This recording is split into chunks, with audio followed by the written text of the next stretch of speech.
अस्सलाम वालेकुम साथियों,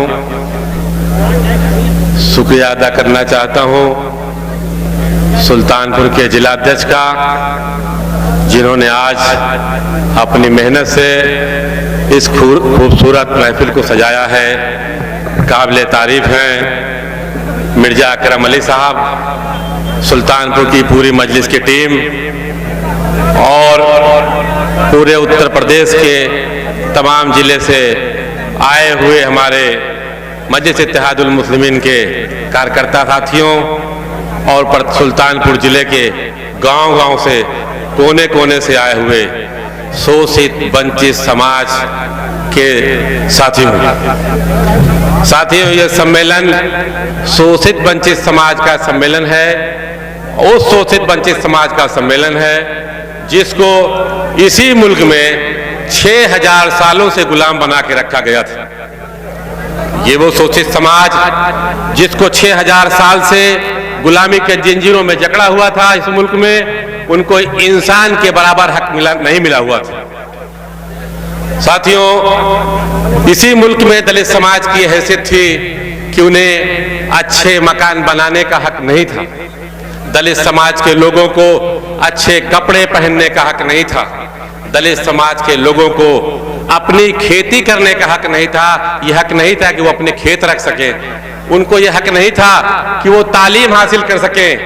हद तो ये थी कि उनको यह हक नहीं था कि अच्छे समाज की बस्तियों के बगल रह सके, उनको बस्ती से दूर रखा जाता था। इसी मुल्क में दलित समाज की हैसियत ये थी कि उनको कपड़ा पहनने के हक से महरूम किया गया था। दलित समाज के लोगों को कमर के ऊपर कपड़ा पहनने से रोक दिया गया था। इसी मुल्क के मनुवादियों लोगों ने रोक रखा था।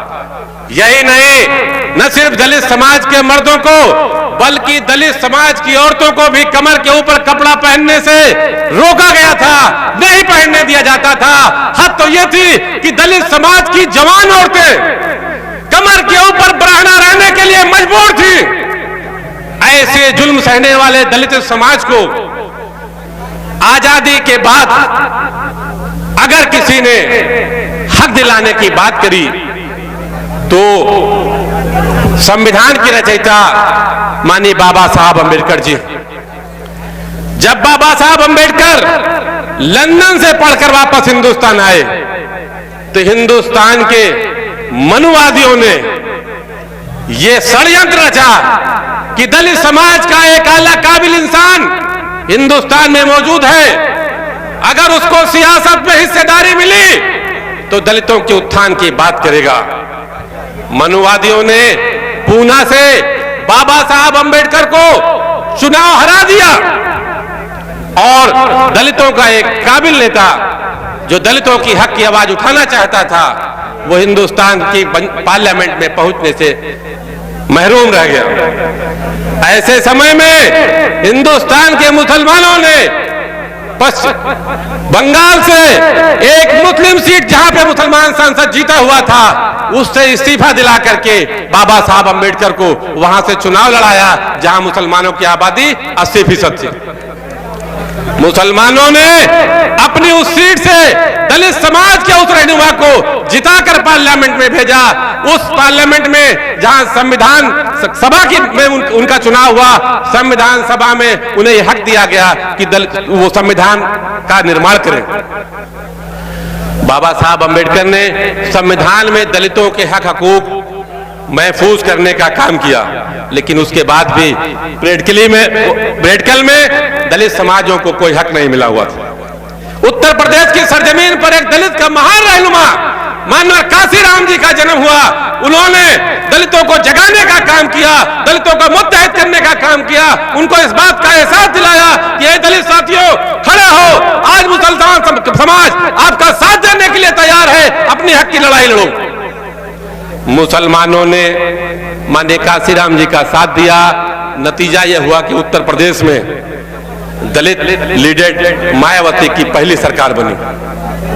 इस पूरे प्रकरण में लगातार मुस्लिम समाज के लोगों ने दलितों को उत्थान का काम किया। आज दलित रहनुमा माननीय सुश्री मायावती दलितों की हक की बात नहीं कर रही है, दलितों के हक और हुकूक को इन मनुवादियों के हाथ बेच रही है। आज हालात ये है कि उत्तर प्रदेश में ये जालिम सरकार दलितों के ऊपर जुल्म कर रही है और उनकी आवाज उठाने वाला पूरे हिंदुस्तान में कोई नहीं है। उत्तर प्रदेश की विधानसभा से लेकर के दिल्ली की पार्लियामेंट में तक बहुजन समाज पार्टी के प्रतिनिधि मौजूद हैं, लेकिन जब दलितों पर जुल्म होता है तो उनके मुंह से आवाज नहीं निकलती। क्यों? साथियों,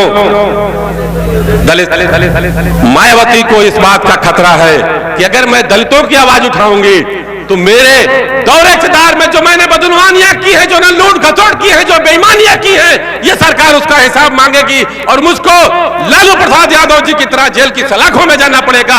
अपनी चोरी, बेईमानी और लूट पर पर्दा डालने के लिए, अपनी लूटी हुई दौलत को बचाने के लिए आज मायावती उत्तर प्रदेश के दलितों को हक को बेच रही है, उनकी क़यादत नहीं कर रही। दलित समाज के लोगों को आह्वान करना चाहता हूं कि साथियों, हिंदुस्तान की तारीख में जब जब दलितों पर जुल्म हुआ, मुस्लिम समाज ने कंधे से कंधा मिलाकर का आपका साथ दिया।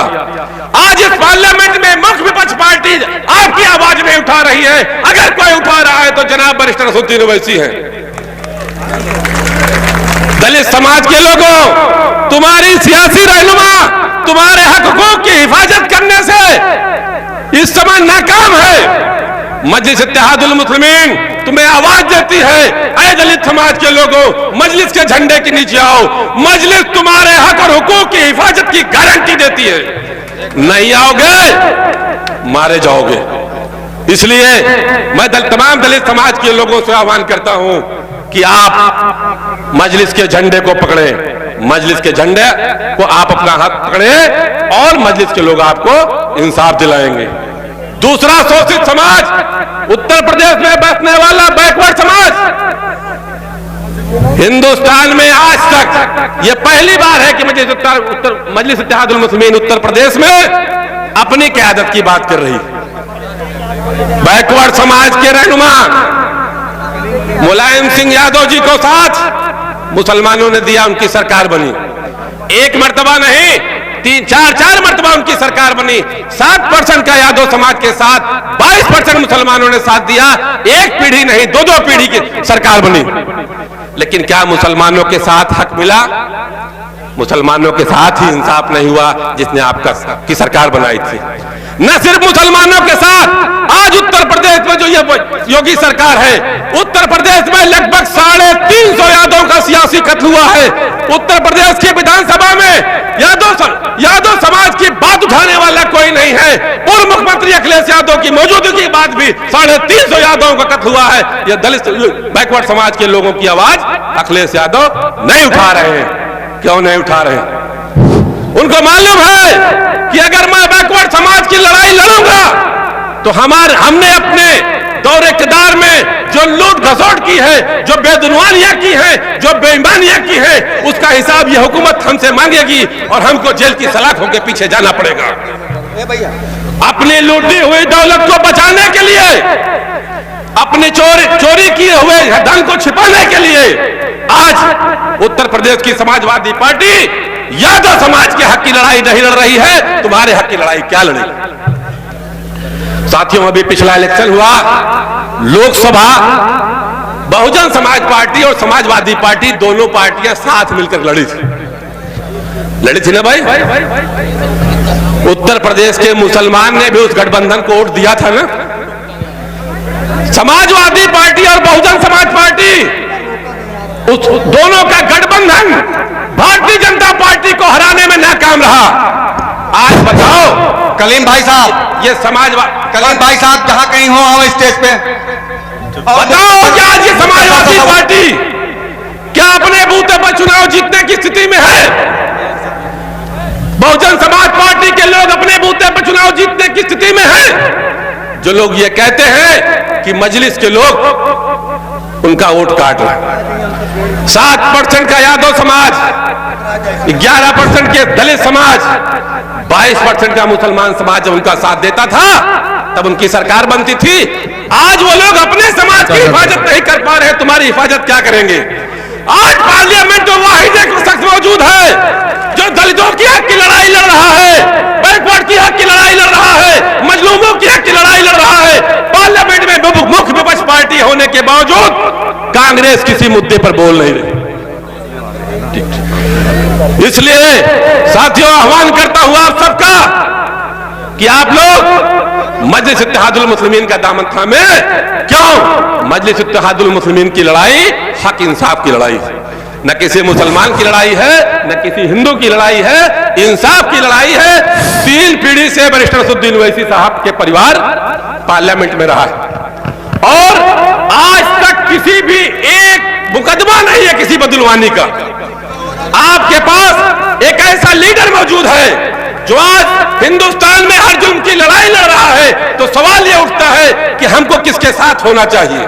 क्या हमको हक की लड़ाई में मजलिस इत्तेहादुल मुस्लिमीन के साथ होना चाहिए या नहीं होना चाहिए? इसी सवाल को आपके बीच में छोड़ के जा रहा हूं। खुदा हाफिज़। हजरात।